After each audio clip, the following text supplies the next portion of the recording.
নমস্কাৰ পৱন চিবি চেনেললৈ সকলোকে স্বাগতম জনাইছোঁ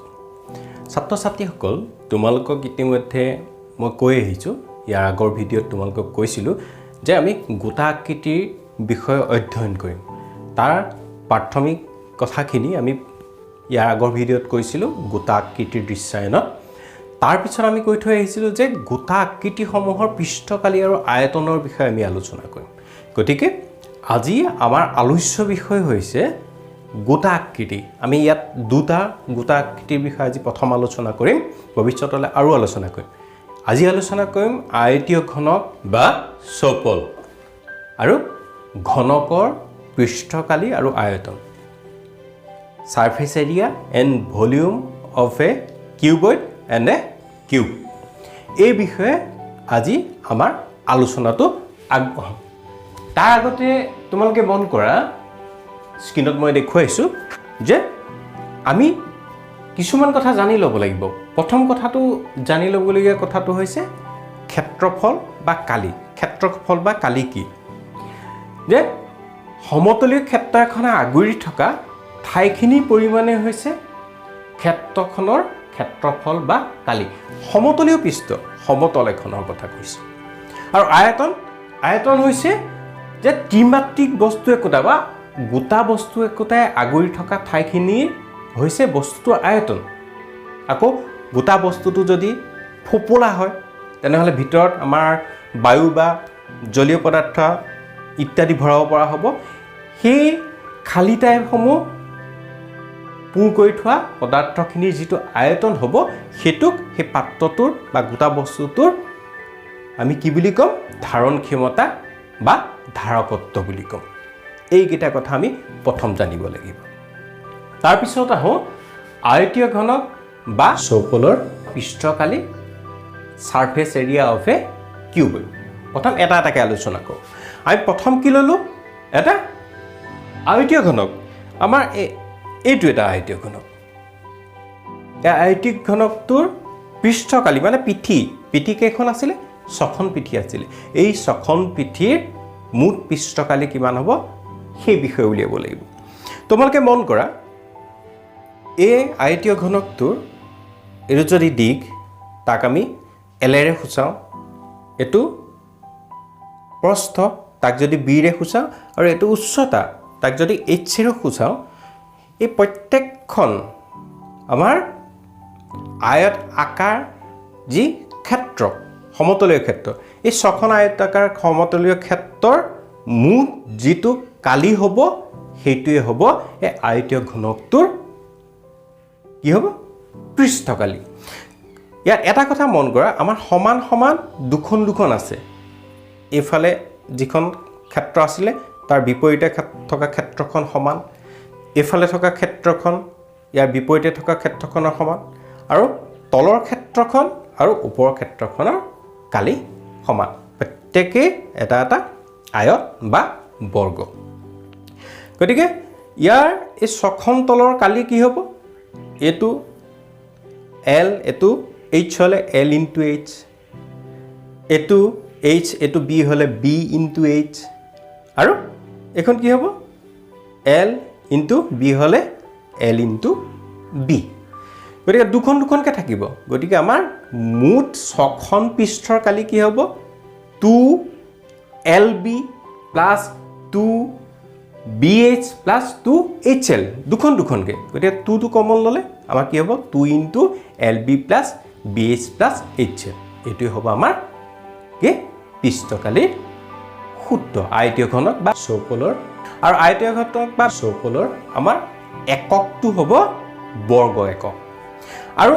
পাৰ্শ্বীয় পৃষ্ঠ কথাটো এটা ইয়াতে জানি লোৱা ভাল যে আমাৰ ত্ৰিমাত্ৰিক বস্তু এটাৰ ওপৰ আৰু তল এই দুখন তলক বাদ দি আমাৰ গোলকৰ কথা নাহে ইয়াত গোলকৰ বাহিৰে বাকী এই চাৰিওখন পিঠিৰ যি কালি হ'ব এইটোৱে হ'ব পাৰ্শ্বীয় পৃষ্ঠকালি বা পাৰ্শ্ব পৃষ্ঠকালি আমাৰ উলিয়াবলৈ আহে এই কথাটো মনত ৰাখিবা পাৰ্শ্ব পৃষ্ঠকালি বা পাৰ্শ্বীয় পৃষ্ঠকালি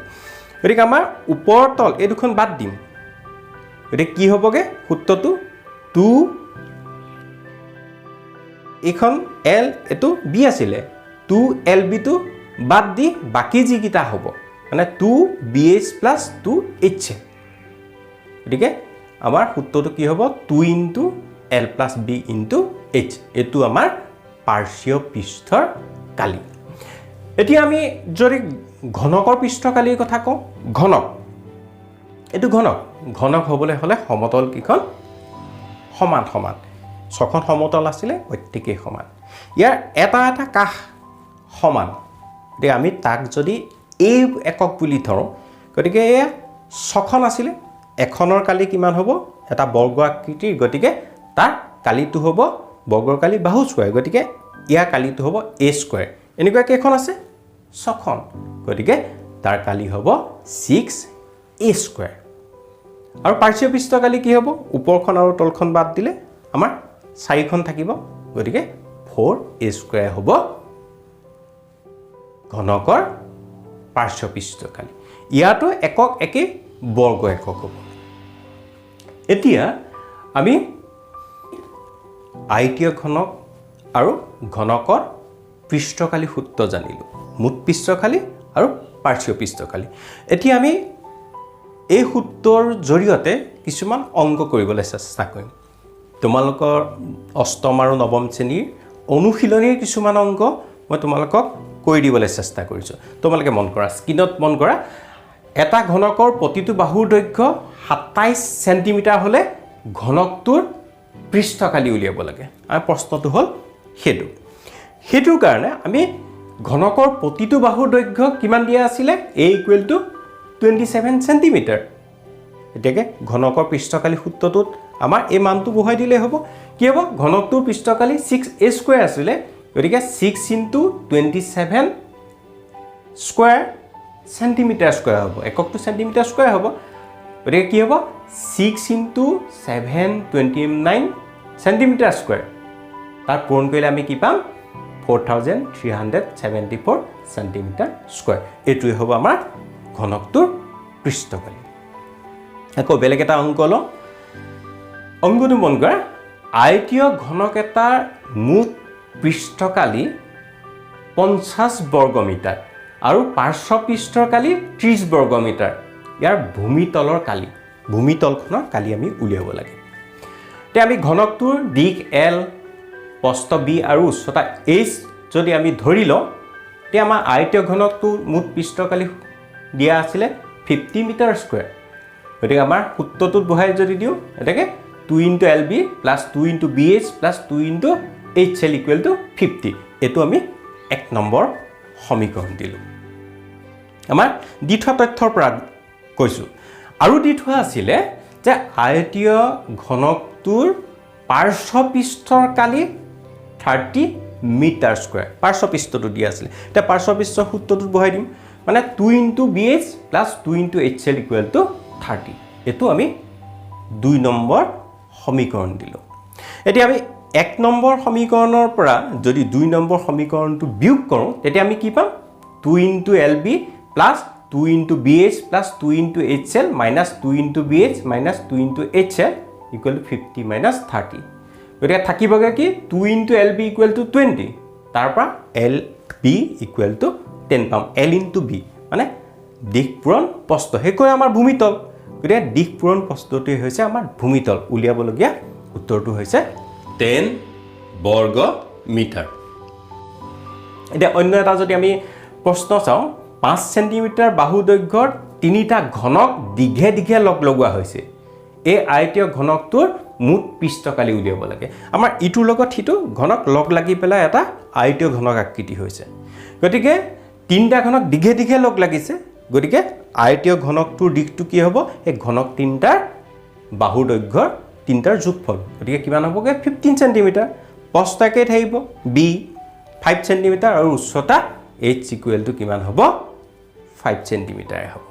এতিয়া আয়তীয় ঘনকটোৰ মুঠ পৃষ্ঠকালি সূত্ৰটো আছিল 2 into LB plus BH plus HL এটা তাত বহাই দিলো 2 into 15 into 5 plus 5 into 5 plus 5 into 15 centimeter square ইয়াৰ পৰা আমি কি পালো 2 into 75 plus 25 plus 75 centimeter square equal to কি পালো 2 into 175 centimeter square equal to 3 50 centimetre square এটো হ'ব আমাৰ উত্তৰ আকৌ যদি আমি বেলেগ এটা অংক চাওঁ 1.5 মিটাৰ দৈৰ্ঘ্য 1.25 মিটাৰ প্ৰস্থ আৰু 60 সেন্টিমিটাৰ গভীৰতাৰ এটা প্লাষ্টিকৰ বাকচ সাজিব লাগে ইয়াৰ উপৰিভাগ খোলা বেটটো আমি উপেক্ষা কৰিব লাগিব বাকচটো সাজিবলৈ লগা প্লাষ্টিকৰ পাতৰ কালি আৰু প্ৰতি বৰ্গ মিটাৰত 20 টকাকৈ প্ৰয়োজন হোৱা প্লাষ্টিকৰ পাতৰ মূল্য এটো আমি উলিয়াব লাগে হেতু আছিল আমাৰ প্ৰশ্ন এতিয়া আমি সমাধানলৈ যাওঁ তোমালোকে মন কৰা যেহেতু বাকচটো আয়তীয় ঘনক আকৃতিৰ গতিকে তাৰ দিশ L = 1.5 মিটাৰ প্ৰস্থ B = 1.25 মিটাৰ গভীৰতাটো আমাৰ ইয়াৰ কাৰণে উচ্চতা হ'ব গভীৰতাটো h এ খুচাম তাৰ আছিল 65 সেন্টিমিটাৰ সেন্টিমিটাৰটো আকৌ মিটাৰলৈ নিব লাগিব কাৰণ আগৰ গিটা দিশ আৰু প্ৰস্থ আমাৰ মিটাৰত আছিল কাৰণ আমি এটো মিটাৰলৈ নিলে কি হ'ব 0.65 মিটাৰ এতিয়া যেহেতু বাকচটো উপৰিভাগ খোলা যদি আমাৰ এটুই ল ইয়াৰ উপৰিভাগ খোলা গতিকে এই বাকি 5খন তলৰ মুঠ পৃষ্ঠকালিটোৱে হ'ব তাৰ আমাৰ যিমানখিনি প্লাষ্টিক প্ৰয়োজন হৈছে তাৰ কালি গতিকে কি হ'ব LB + 2 * BH + 2 * HL মই স্ক্ৰীনত দেখুৱাইছো আমি তাৰ পিছত মানবোৰ বহুৱাই দিলো মানবোৰ বহুৱাই আমি পূৰণ কৰি যোগ কৰি দিলে আমি কি পামগে 5.45 মিটাৰ স্কয়াৰ মই স্ক্ৰীনত দেখুৱাইছো কাৰণে মই কৈ যোৱা নাই মানবোৰ কেৱল বহুৱাইহে দিছো আকৌ প্ৰতি বৰ্গ মিটাৰ 20 টকাকৈ কিমান খৰচ হ'ব হেতু উলিয়াবলৈ হলে আমাৰ যেটো কালি পালো তাক 20 এৰে পূৰণ কৰিলে হ'ব 5.45 * 20 আনসাৰটো কি হ'ব 109 109 টকা এটা অন্য এটা যদি অংক লওঁ এটা কোঠা দিশ প্ৰস্থ উচ্চতা 5 মিটাৰ 4 মিটাৰ আৰু 3 মিটাৰ প্ৰতি বৰ্গ মিটাৰত 7.50 7 টকা 50 পইচাকৈ বেৰ আৰু সিলিং আমাৰ বেৰ এই বেগ এখন আৰু সিলিংখন ৰং কৰিবলৈ আমাৰ কিমান খৰচ হ'ব হেতু উলিয়াব লাগে মই স্ক্ৰীনত দেখুৱাইছো দিশ 5 মিটাৰ প্ৰস্থ 4 মিটাৰ আৰু উচ্চতা 3 মিটাৰ এটা সূত্ৰটো আমাৰ ওপৰখন তলখন নালাগে ওপৰখন লাগিব সিলিংখন তলখন নালাগিলে LB + 2 * BH + 2 * HL আমি বহুৱাই দিলো মানবোৰ বহুৱাই পেলাই আমি সমাধান যদি কৰো কি পামগে 74 মিটাৰ স্কয়াৰ 74 মিটাৰ স্কয়াৰ প্ৰতি বৰ্গ মিটাৰত 7.50 টকাকৈ মুঠ কিমান খৰচ হ'ব 7.50 74 পূৰণ কৰি দিলে কিমান হ'ব 555 555 টকা আমাৰ বেৰ আৰু সিলিংত চূণ দিওঁতে খৰচ হ'ব আকৌ বেলেগ এটা অংক চাওঁ এটা ঘনকাকৃতি বাকচৰ প্ৰতিটো কাষৰ দিশ 10 সেন্টিমিটাৰ আৰু আন এটা আয়তীয় ঘনকাকৃতি বাকচৰ দিশ 12.5 সেন্টিমিটাৰ প্ৰস্থ 10 সেন্টিমিটাৰ আৰু উচ্চতা 8 সেন্টিমিটাৰ কোনটো বাকচৰ পাৰ্শ্ব পৃষ্ঠকালি বেছি আৰু কিমান বেছি কোনটো বাকচৰ মুঠ পৃষ্ঠকালি কম আৰু কিমান কম এয়া উলিয়াব লাগে স্ক্ৰীনত মই তোমালোকক প্ৰশ্নটো দেখুৱাইছো আমাৰ দুটা উত্তৰ উলিয়াব লাগিব গতিকে আমি ইয়াত কি কৰিব লাগিব এটা মুঠ পৃষ্ঠকালি এটা পাৰ্শ্ব পৃষ্ঠকালি উলিয়াব লাগিব ঘনকৰ ক্ষেত্ৰলৈ যাওঁ ঘন আকৃতি বাকচটোৰ প্ৰতিটো কাষৰ দিশ দিয়া আছিল a = 10 সেন্টিমিটাৰ গতিকে ঘনক আকৃতি বাকচৰ মুঠ পৃষ্ঠকালি 6xa² আমি মানটো বহাই দিম 6 * 10 স্কয়াৰ সেন্টিমিটাৰ স্কয়াৰ হ'ব = 600 সেন্টিমিটাৰ স্কয়াৰ মুঠ পৃষ্ঠকালি হ'ল আকৌ পাৰ্শ্ব পৃষ্ঠকালি উলিয়াবৰ কাৰণে 4a² সূত্ৰটোত আমি মানটো বহাই দিম 4 * a² মানে 4 * 10 square centimetre square = 400 centimetre square এতিয়া আমি মুঠ পৃষ্ঠকালি আৰু পাৰ্শ্ব পৃষ্ঠকালি পালো কাৰ ঘনকৰ এতিয়া আমি আকৌ আয়তীয় ঘনকৰ পৃষ্ঠকালি আৰু মুঠ পৃষ্ঠকালি আৰু পাৰ্শ্ব পৃষ্ঠকালি উলিয়াম দিশ আছিল 12.5 সেন্টিমিটাৰ প্ৰস্থ 10 সেন্টিমিটাৰ আৰু উচ্চতা 8 সেন্টিমিটাৰ ইয়াৰ পৰা আমাৰ সূত্ৰত বহুৱাই দিম সূত্ৰটো কি আছিল আয়তীয় ঘনকৰ বা আকৃতিৰ যেটো বাকচ আছিল তাৰ মুঠ পৃষ্ঠকালি উলিয়াবলৈ 2 * LB + BH + HL এই সূত্ৰটোত আমি মানখিনি বহুৱাই যাম 2 * 12.5 * 10 + 10 * 8 + 8 * 12.4 সেন্টিমিটাৰ স্কয়াৰ = কি হ'বগে 2 * 305 সেন্টিমিটাৰ স্কয়াৰ মই পুৰণৰ কথা কোৱা নাই তোমালোকক স্ক্ৰীনত দেখুৱাইছো চাই ল'ব গতিকে তাৰ উত্তৰটো কি হ'বগে 610 সেন্টিমিটাৰ স্কয়াৰ আকৌ পাৰ্শ্ব পৃষ্ঠকালি হ'বলৈ হলে পাৰ্শ্ব পৃষ্ঠকালি সূত্ৰটোত বহুৱাম কি আছিলে 2 into L plus B into H গতিকে 2 into 10.5 plus 10 into 8 centimetre square হ'ব তাৰ পৰা আমাৰ উত্তৰটো কিমান পামগে 16 into 22.5 centimetre square equal to 360 centimetre square এতিয়া আমি ঘনক আৰু আয়তীয় ঘনক দুইটাৰ মুঠ পৃষ্ঠকালি আৰু পাৰ্শ্ব পৃষ্ঠকালি উলিয়ালো এতিয়া আমি ঘনকাকৃতিৰ বাকছটোৰ পাৰ্শ্ব পৃষ্ঠকালি বেছি আমি দেখিলে গম পাম মানটো বেছি গতিকে কিমান বেছি হ'ব 400 আৰু 360 আছিলে গতিকে 400 over 360 বিয়োগ কৰিলে 40 সেণ্টিমিটাৰ স্কুৱেৰ বেছি হ'ব আৰু ঘনকাকৃতিৰ বাকছটোৰ মুঠ পৃষ্ঠকালি কম ঘনকাকৃতিৰ বাকছটোৱে পাৰ্শ্ব পৃষ্ঠকালি বেছি কিন্তু মুঠ পৃষ্ঠকালি কম কিমান কম হ'ব 610 minus 600 equal to 10 সেণ্টিমিটাৰ স্কুৱেৰ কম আমাৰ পৃষ্ঠকালি মুঠ পৃষ্ঠকালি আৰু পাৰ্শ্ব পৃষ্ঠকালি পৰা আমি এই কথাটো উলিয়াব পাৰোঁ এতিয়া এইকেইটা অংক কৰিলোঁ এতিয়া আমি আহিম আয়তন আয়তীয় ঘনক বা চৌফলৰ আয়তন ভলিউম অফ এ কিউবইড এতিয়া আয়তীয় ঘনক এটাৰ দিশ প্ৰস্থ আৰু উচ্চতা যদি আমি ক্ৰমে L B আৰু H ধৰি লওঁ তেনেহ'লে আয়তীয় ঘনকটোৰ আয়তন কি হ'ব ভূমিৰ কালি আৰু উচ্চতা এইটো ভূমি এইটো উচ্চতা গতিকে ভূমিটো কালি L ইনটু B হ'ব আৰু উচ্চতাটো H হ'ব গতিকে L into B into H আৰু আয়তন হ'ব সদায় ঘন একক আকৌ ঘনকৰ ক্ষেত্ৰত ভলিউম অফ এ কিউব এইটো ঘনক গতিকে প্ৰত্যেকটো বাহুৰ দিশ যদি আমি A বুলি ধৰি লওঁ তেনেহ'লে তাৰ আয়তনটো কি হ'ব আমাৰ আয়তীয় ঘনকৰ দিশ প্ৰস্থ উচ্চতা সমান হ'লে এটা ঘনক আকৃতি লৈ গতিকে তাত বহাই দিলেই হ'ব গতিকে কি হ'ব দিশ পূৰণ দিশ মানে দিশ হোল কিউব গতিকে A আমি যদি প্ৰতিটো বাহুৰ দিশ বুলি ধৰোঁ গতিকে A কিউব হ'বগৈ এতিয়া আয়তীয় ঘনকৰ দৰে ঘনকটো একক কি হ'ব ঘন একক হোল cube metre cube centimetre cube এনেকুৱা ধৰণৰ একক হ'ব এতিয়া আমি কেইটামান অংক চাওঁ ধৰি ল'লে এটা জুইশলা বাকছৰ জোখ 4 সেণ্টিমিটাৰ 2.5 সেণ্টিমিটাৰ আৰু 1.5 সেণ্টিমিটাৰ জোখৰ দিশ প্ৰস্থ উচ্চতা দিয়া আছে আৰু 12টা বাকছ থকা পেকেট এটা আয়তন কিমান হয় আমি উলিয়াব লাগে এতিয়া জুইশলা বাকছৰ এটা আয়তীয় ঘনক আকৃতি গতিকে তাৰ আয়তনটো কি হ'ব দিশ প্ৰস্থ উচ্চতা পূৰণফল আমি 4 ইনটু 2.5 ইনটু 1.5 কৰিলে 15 সেণ্টিমিটাৰ কিউব পালোগে এতিয়া এনেকুৱা বাকছ কেইটা আছে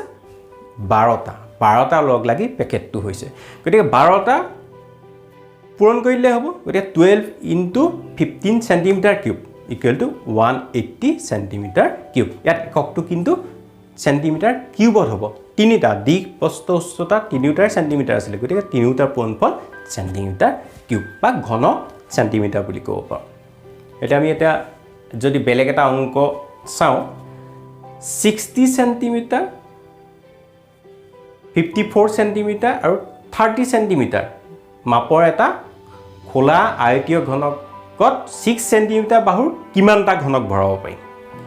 এতিয়া ঘনকটোৰ আয়তন উলিয়াম কি হ'ব আয়তীয় ঘনকটোৰ আয়তন প্ৰথম উলিয়াম 60 into 54 into 30 centimetre cube equal to 97,200 centimetre cube তাৰপিছত আমি ঘনকটোলৈ গ'লোঁ ঘনকৰ আয়তন 6 into 6 into 6 centimetre cube equal to 216 centimetre cube এতিয়া আয়তন দুটা পালোঁ আয়তীয় ঘনকটোৰ আয়তন বেছি আৰু ঘনকৰ আয়তন কম গতিকে আমাক কিমানটা ঘনক সোমাব সেইটো উলিয়াবলৈ হ'লে কি কৰিব লাগিব আয়তীয় ঘনকটোৰ যিটো আয়তন তাক আমাৰ এটা ঘনকৰ আয়তনে হৰণ কৰি দিব লাগিব গতিকে কি হ'ব 97,200 ডিভাইডেড বাই 216 ইমানটা গতিকে হৰণ কৰিলে কিমান পাম 450 তাৰমানে 450টা ঘনক আমি আয়তীয় ঘনকটোত সোমোৱাব পাৰিম এতিয়া আমি আৰু এটা অংক চাওঁ এটা আয়তীয় ঘনক আকৃতিৰ টেংকিত প্ৰতি মিনিটত 40 লিটাৰকৈ পানী ভৰোৱা হৈছে যদি টেংকিটো আয়তন 54 ঘনমিটাৰ হয় তেন্তে খালী টেংকিটো কিমান ঘণ্টাত পূৰ হ'ব এনেকুৱা অংকবোৰ খুব প্ৰয়োজনীয় অংক এতিয়া আমি প্ৰথম টেংকিটো আয়তন চালোঁ 54 মিটাৰ কিউব এতিয়া আমি এটা কথা জানো 1 মিটাৰ কিউবত 1000 লিটাৰ 1000 লিটাৰ গতিকে 1000 পূৰণ কৰিলে টেংকিটোৰ কি হ'ব কিমান পানী ধৰিব হেতু ওলাব গতিকে 54 এ 1000 ক মাল্টিপ্লাই কৰিলে হ'ব 54000 লিটাৰ গতিকে টেংকিটো পূৰ কৰিবলৈ লগা সময় কিমান হ'ব টেংকিটোত ধৰা পানীৰ পৰিমাণ আৰু প্ৰতি মিনিটত ভৰোৱা পানীৰ পৰিমাণ গতিকে আমি 54000 ক 40 ৰে হৰণ কৰিলে কিমান মিনিট হ'ব হেতু পাই যাম গতিকে 1350 মিনিট হ'ব মিনিটটো আকৌ ঘণ্টালৈ নিবলৈ হ'লে তাক আকৌ 60 ৰে হৰণ কৰিব লাগিব গতিকে 1350 ডিভাইডেড বাই 60 কিমান হ'ব 22.5 আৱাৰ মানে 22 ঘণ্টা আৰু আধা ঘণ্টা মানে 22 ঘণ্টা আৰু 30 মিনিট গতিকে 22 ঘণ্টা 30 মিনিট লাগিব মন কৰিলে তোমালোকে এতিয়া আমি বেলেগ এটা অংকলৈ যাওঁ এটা আয়তীয় ঘনকাকাৰ টেংকিত 50000 লিটাৰ পানী ধৰে ইয়াৰ দিশ আৰু গভীৰতা 2.5 মিটাৰ আৰু 10 মিটাৰ হ'লে প্ৰস্থ নিৰ্ণয় কৰিব লাগে এটা টেংকিটোৰ দিশ দিয়া আছে আমাৰ প্ৰস্থটো বি বুলি ধৰি ললো দিশ প্ৰস্থ দিয়া আছিল গভীৰতা দিয়া আছিল প্ৰস্থটো আমি ধৰি ললো বি বুলি এতিয়া ঘনকাকাৰ টেংকিটোত ধৰা পানীৰ পৰিমাণটো দিয়া আছে 50000 লিটাৰ এতিয়া আয়তীয় ঘনকাকাৰ টেংকিটোৰ আয়তনটো উলিয়াব লাগিব 50000 ক আমি 1000 হৰণ কৰি দিলে ওলাই যাব মিটাৰ কিউব হ'ব ইকুৱেল টু 50 মিটাৰ কিউব এই টেংকিটোৰ আয়তন হ'ব কাৰণ 1000 litre 1 metre cube equal to 1000 litre গতিকে তাক আমি মিটাৰ কিউবলৈ নিবলৈ 1000 এ ডিভাইড কৰিলে হ'ব এতিয়া L * B * H equal to 50 metre cube এতিয়া মানকেইটা বহাই দিলোঁ L equal to 2.5 metre into B * 10 metre equal to 50 metre cube ইয়াৰ পৰা আমি B মানটো পালোঁগৈ 50 by 2.5 into 10 metre equal B equal to 50 by 25 metre গতিকে B মানটো কিমান হ'ব 2 মিটাৰ অৰ্থাৎ আয়তীয় ঘনকাকাৰৰ টেংকিটোৰ প্ৰস্থ কিমান হ'ব 2 মিটাৰ এতিয়া আমি আকৌ এটা অংক চাওঁ 3 মিটাৰ গভীৰ আৰু 40 মিটাৰ বহল নদী এখন ঘণ্টাত 2 কিলোমিটাৰ বেগেৰে সাগৰলৈ বৈ গৈছে 1 মিনিটত কিমান পানী গৈ সাগৰত পৰিব হেতু উলিয়াব লাগে প্ৰথম পানীৰ বেগটো কিমান দিয়া আছে 2 কিলোমিটাৰ পাৰ আৱাৰ ঘণ্টাত 2 কিলোমিটাৰ যায় গতিকে তাক আমি মিনিট আৰু মিটাৰলৈ লৈ যাম গতিকে 2000 ডিভাইডেড বাই 60 মিটাৰ পাৰ মিনিট কি হ'বগে 100 বাই 3 মিটাৰ পাৰ মিনিট আকৌ নদীখনৰ গভীৰতা দিয়া আছে H 40 মিটাৰ প্ৰস্থ B 3 মিটাৰ গতিকে 1 মিনিটত বৈ যোৱা পানীৰ আয়তনটো কি হ'ব 100 by 3 into 40 into 3 metre cube 3 cancel হ'ব কি হ'ব 4000 মিটাৰ কিউব অৰ্থাৎ 4000 মিটাৰ কিউব পানী 1 মিনিটত সাগৰত পৰেগৈ সূত্ৰই খটুৱালো ইয়াত আয়তনৰ সূত্ৰ এতিয়া আহিলোঁ আমি বেলেগ এটা কুৱেশ্যনলৈ আহিছোঁ এটা 12 সেন্টিমিটাৰ দৈৰ্ঘ্যৰ বাহুৰ ধাতুৰ ঘনক গলাই তিনিটা সৰু সৰু ঘনক তৈয়াৰ কৰা হৈছে ইয়াৰে দুটা ঘনকৰ বাহুৰ দৈৰ্ঘ্য দিয়া আছে 6 সেন্টিমিটাৰ আৰু 8 সেন্টিমিটাৰ হ'লে তৃতীয় ঘনকটোৰ বাহুৰ দিশ উলিয়াব লাগে আমি ধৰি ললো ডাঙৰ ঘনকটোৰ বাহুৰ দৈৰ্ঘ্য A বুলি ধৰিলো 12 সেন্টিমিটাৰ দিয়া আছে সৰু ঘনক তিনিটাৰ প্ৰথমটো L1 6 সেন্টিমিটাৰ দ্বিতীয়টো L2 8 সেন্টিমিটাৰ আৰু তৃতীয়টো নাজানো হেতু L3 বুলি ধৰি ললো এটা ডাঙৰ ঘনকটো গলাই সৰুকিটা তৈয়াৰ কৰা হৈছিল গতিকে আমাৰ সৰু ঘনক তিনিটাৰ মুঠ যিটো আয়তন হ'ব হেতু ডাঙৰ ঘনকটোৰ আয়তনৰ সৈতে সমান হ'ব এটা কি হ'বগে L1 cube plus L2 cube plus L3 cube equal to A cube হ'ব তাত আমি মানকেইটা বহুৱাই দিলোঁ 6 cube plus 8 cube plus L3 cube equal to 12 cube ইয়াৰ পৰা আমি যদি কৰোঁ কি পামগে L3 কিউব ইকুৱেল টু আমি 1000 পামগে স্ক্ৰিনত দেখুৱাইছোঁ তোমালোকে চাই যোৱা কেনেকৈ কৰিছোঁ তাৰ পৰা আমি L3 মানটো উলিয়াবলৈ হ'লে L3 ইকুৱেল টু 10 কিউব হ'বগে L3 cube equal two 10 cube হ'বগে গতিকে তাৰ পৰা L3 ইকুৱেল টু 10 হ'বগে অৰ্থাৎ তৃতীয় ঘনকটোৰ বাহুৰ দিশ কিমান হ'বগে 10 সেন্টিমিটাৰ আমি এনেকে আয়তনৰ সূত্ৰ খটুৱাই অংকখিনি কৰিব পাৰিম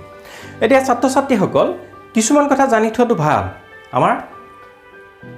ধাৰকত্ব আৰু আয়তন উলিয়াব লাগিব গতিকে আমি 1 ঘন সেন্টিমিটাৰ মানে 1 মিলিলিটাৰ 1000 ঘন সেন্টিমিটাৰ মানে 1 লিটাৰ 1 ঘন মিটাৰ মানে 1000 লিটাৰ আৰু 10 লাখ ঘন সেন্টিমিটাৰ মানে 1000 লিটাৰ এই কথাকিটা কিন্তু তোমালোকে মনত ৰাখিব লাগিব গতিকে এনেদৰে আমি এই সূত্ৰ প্ৰয়োগ কৰি পৃষ্ঠকালি আৰু আয়তন আমি উলিয়াব পাৰোঁ আয়তীয় ঘনক আৰু ঘনকৰ ক্ষেত্ৰত আজি ক'লো আৰু গোটা বস্তু আছে সেই গোটা বস্তুসমূহৰ বিষয়েও আমি ক'ব লাগিব গতিকে একেটা ভিডিঅ'তে আমি গোটেইখিনি কথা সামৰিব নোৱাৰোঁ আমি প্ৰথম আজি আৰম্ভ কৰিলোঁ আয়তীয় ঘনক বা বেলন আৰু ঘনকৰ ক্ষেত্ৰত আৰু ইয়াৰ পিছত আৰু গোটা বস্তু কিছুমানৰ আমি পৃষ্ঠকালি আৰু আয়তনৰ বিষয়ে শিকিম আৰু সেইখিনি বিষয়ে মই তোমালোকক ইয়াৰ পিছত দি যাম গতিকে আজিলৈ আৰু দীঘলীয়া নকৰোঁ ইয়াতে সামৰিছোঁ ধন্যবাদ